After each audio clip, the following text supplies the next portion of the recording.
जोहार झारखंड, जय झारखंड। सबसे पहले आप तमाम झारखंड वासियों को मेरा सत सत नमन, कोटि कोटि नमन।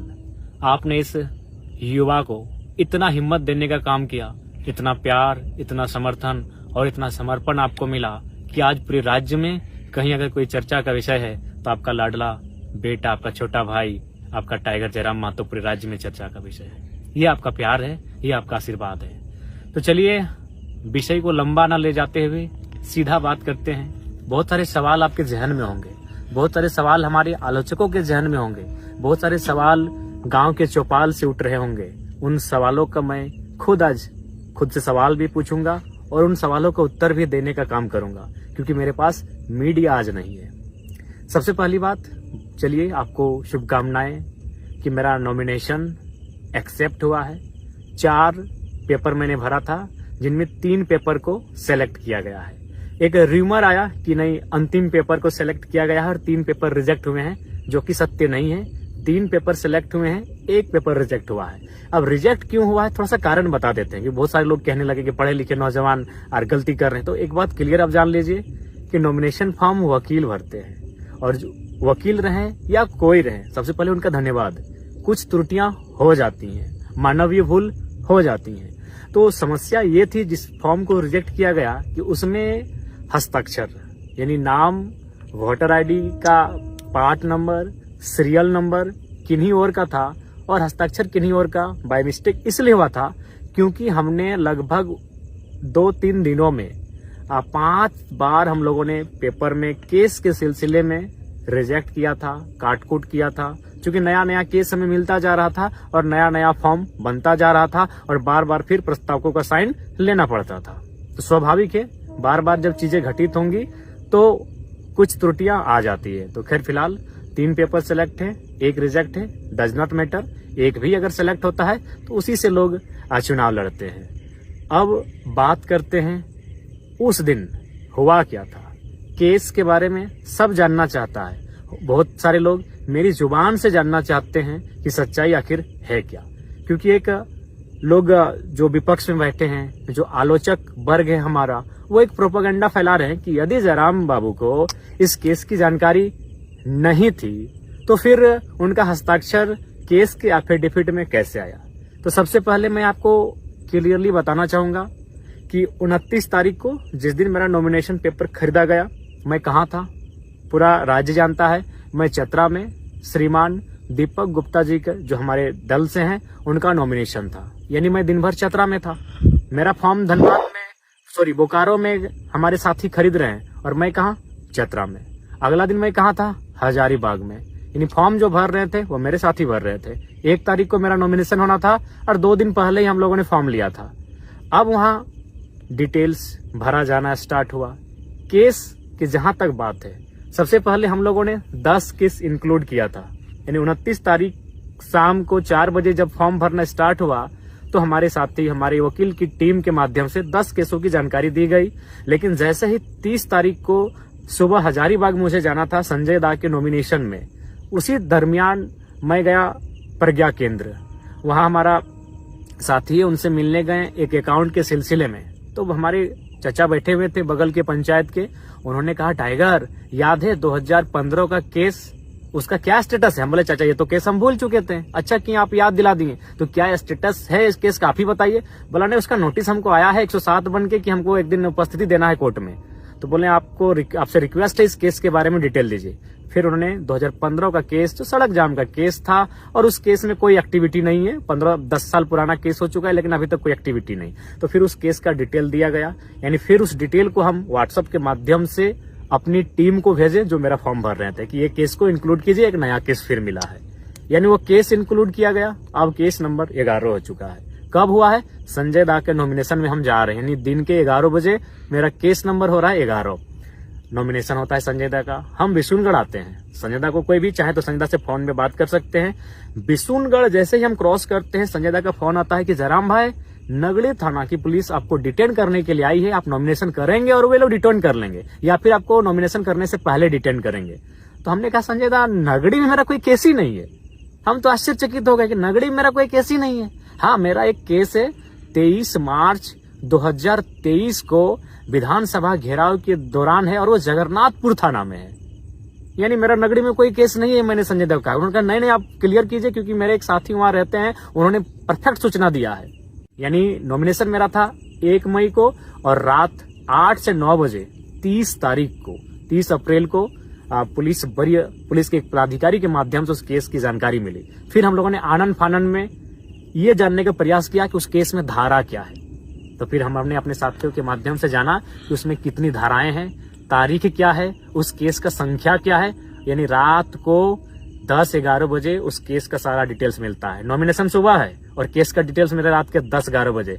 और हम लोग पहली बार, मुझे याद है 29 साल के कैरियर में, कि हम 1.5 घंटा फर्स्ट टाइम किसी रात को सोए हैं। 3 बजे सोए हैं, 4:30 बजे उठ गए हैं। यानी इतना रात भर हम लोग टेंशन में थे। यानी सुबह उठ के जो हम लोग का डॉक्यूमेंट तैयार हो चुका था, फिर उसको रिजेक्ट करते हैं, क्रॉस करते हैं। क्यों? क्योंकि फिर एक नए केस को ऐड करना था। यानी फ्रेश फिर बनता है। सुबह हम लोग नॉमिनेशन की तैयारी कर रहे हैं, सुबह हम लोग का काफिला सज रहा है, सुबह हमारी गाड़ियां सज रही हैं और हम लोग तैयारी कर रहे हैं नए पेपर भरे जाने की।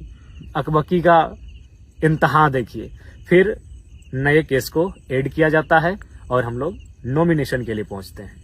चूंकि यह केस 2 साल पुराना था। ये केस कब का है ये भी आपको बता दें। ये केस है आपका 21 मार्च 2022। यानी पहली बार जब ये आंदोलन अपने पीक टाइम में था और हम लोग फर्स्ट टाइम विधानसभा घेराव का कार्य किए थे, उस समय का है। और उस समय सभी जानते हैं कि हमारी एक्टिविटी बिल्कुल नियमता हुई थी। वहां उस समय जो डीएसपी मौजूद थे, उन्होंने बहुत सारे न्यूज चैनल में, बकायदा मुझे सनी दा का नाम याद है, उन्होंने पूछा भी था कि जयराम महतो पर कोई एफआईआर होगा। उन्होंने कहा नहीं, जहां तक 144 लागू है उस सीमा के बाहर ये लोग धरने पर बैठे हैं, कोई एफआईआर नहीं होगा।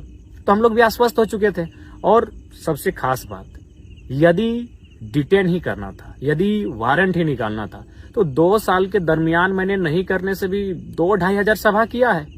उस दरमियान अरेस्ट करते, चतरा नॉमिनेशन के समय अरेस्ट करते, हजारीबाग नॉमिनेशन के समय अरेस्ट करते। लेकिन खैर, साजिशें बहुत गहरी हैं। साजिशों का जो जड़ है वो बहुत दूर तक फैला है। लेकिन उम्मीद है कि हम लोग भी बीज हैं, दबेंगे नहीं, पुनः उग जाएंगे। तो ये केस का डिटेल है। मैं मानता हूं केस की जानकारी मुझे बिल्कुल 30 तारीख को कंफर्म हुई है। और 30 तारीख को जैसे ही कंफर्म हुई, अगले दिन नॉमिनेशन के दिन हम लोग अपना फॉर्म को चेंज किए, उस पेज को, और नया पेज प्रिंट आउट करके निकाले, उसमें केस के डिटेल्स को भरे और फिर मैंने अपना हस्ताक्षर किया। ये रियलिटी है, ये फैक्ट है। आप संजय दा से पूछ सकते हैं कि संजय दा ने जब मुझे जानकारी दी तो मेरे चेहरे में किस प्रकार से एक आश्चर्यचकित का क्वेश्चन मार्क था कि संजय दा ऐसा कैसे होगा।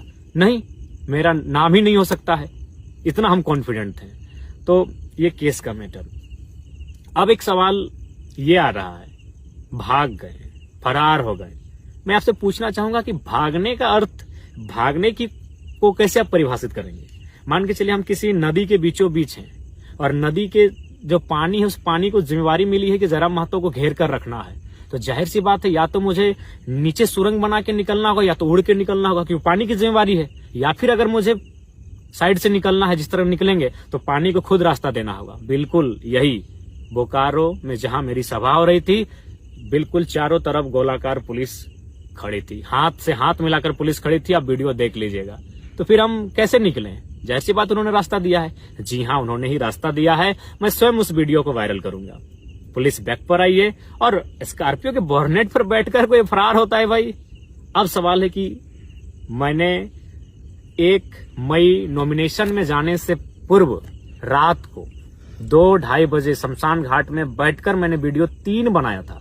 एक वीडियो में यह संदेश दिया था कि मुझे पूर्ण आशा है कि मेरा अरेस्टिंग हो जाएगा, अरेस्टिंग होने के बाद फलाना कार्यकारिणी केंद्र अध्यक्ष होंगे। मैंने ये भी उस वीडियो में घोषणा किया था, क्योंकि मुझे भी पूर्ण आशा था कि मुझे डिटेन कर लिया जाएगा। इसीलिए आनन फानन में 3 सेटों को भरा गया, क्योंकि पूर्ण आशा थी कि डिटेन करेंगे ही करेंगे।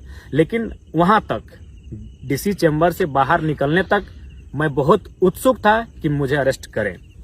उसके बाद सभा तक, संबोधन के बाद तक मेरी इच्छा थी, मेरी दिल्ली इच्छा थी कि प्रशासन मुझे अरेस्ट करे। लेकिन परिस्थितियां वहां बिल्कुल विपरीत थी। परिस्थितियां क्या थी? बहुत सारे लोग पेट्रोल लेकर थे कि आत्मदाह कर लेंगे। बहुत सारे लोग हिंसक और उग्र स्वभाव रूप धारण कर चुके थे। वीडियो फुटेज आप देखे होंगे। यानी मैंने इसलिए वहां से निकलना उचित समझा। मैं निकला हूं, फरार नहीं। मैं बार बार कहूंगा क्योंकि आप मेरा स्टेटमेंट अंतिम क्या था याद होगा कि एसपी साहब माफ कीजिएगा, भीड़ की भावनाओं का सम्मान कीजिए, डिटेन किसी और दिन कीजिए। ये मेरा अंतिम शब्द था कि एसपी साहब माफ कीजिएगा, भीड़ की भावनाओं का सम्मान कीजिए, डिटेन किसी और दिन कीजिए। और हम वहां से निकल गए। कि आज हम घर निकलते हैं, बाद में इस विषय पर बात करेंगे। क्यों 1.5 लाख की भीड़ और पुलिस कितनी थी? 1,500। क्या पुलिस में सामर्थ्य था कि हमें वो डिटेन कर लेते बिना किसी हो हंगामे के, बिना किसी उपद्रव के, बिना किसी मुठभेड़ के?